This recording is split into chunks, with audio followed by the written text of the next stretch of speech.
Well, this is a response to Andy Starr, and I don't want to really restate my original statement he was responding to, or restate his question. So it's going to be just a little bit esoteric, just in that respect, because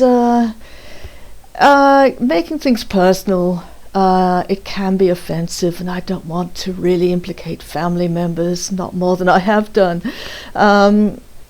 It's not my way, it's not my desired intention, but to tell the truth is, so I walk a very fine line, and in other respects on very thin ice, at least in relation to my own sense of ethics and what I should do and how I should conduct myself. It's a very difficult thing in most respects.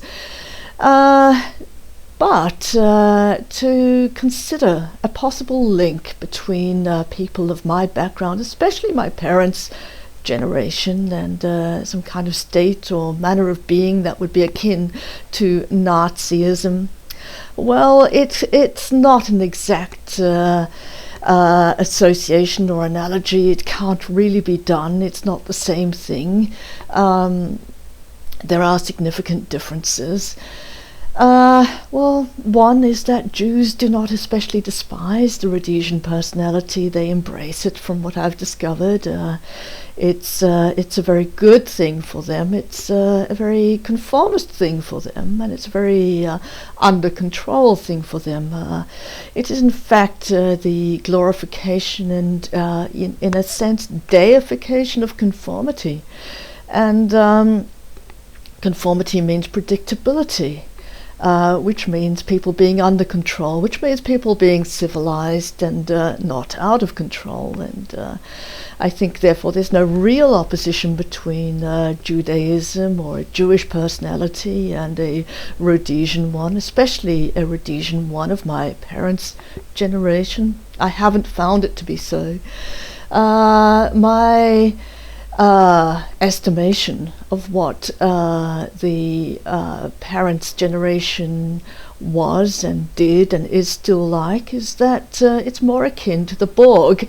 This level of conformity, this hive mind, this complete denial of non-conformity or variation or anything that doesn't really fit. This is really the essence of my parents' mindset. It's that even more than anything that would be nefarious or malicious or politically dangerous in a Nazi kind of sense. But all the same, it's not a healthy thing for me and for any nonconformist to be really the victim of the Borg and the Borg mind, to the extent that I haven't had the personality that conforms unquestioningly and with a very right-wing, conservative, narrow, categorical, limited mindset. I am deemed not actually to exist at all in the minds of my parents if they can't see me as part of the system, as somebody whose actions and modes and attitudes are all predictable according to a category of identity, which would be gender and also skin color. Then I do not exist. Or if I do, I exist in such a way that it's really like a demon or an evil spirit or something that has to be cast out. My views, my attitudes, my emotions, my responses are unintelligible to my parents. And if they were to have to endure them, they would become very, very, well, vindictive, hostile, treating me as the enemy, really, the enemy within. And I have been in that situation before, where I've been punished just for not thinking in the same way, not even knowing I was not thinking in the same way, not even knowing that I was transgressing, and the degree of intense white-hot rage against me just for not being the kind of person I had been expected to be, whatever that was, since it wasn't explained.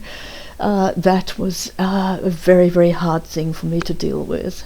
Very hard for me to bring myself up and make myself an adult in those circumstances where nonconformity was punished so heavily indeed.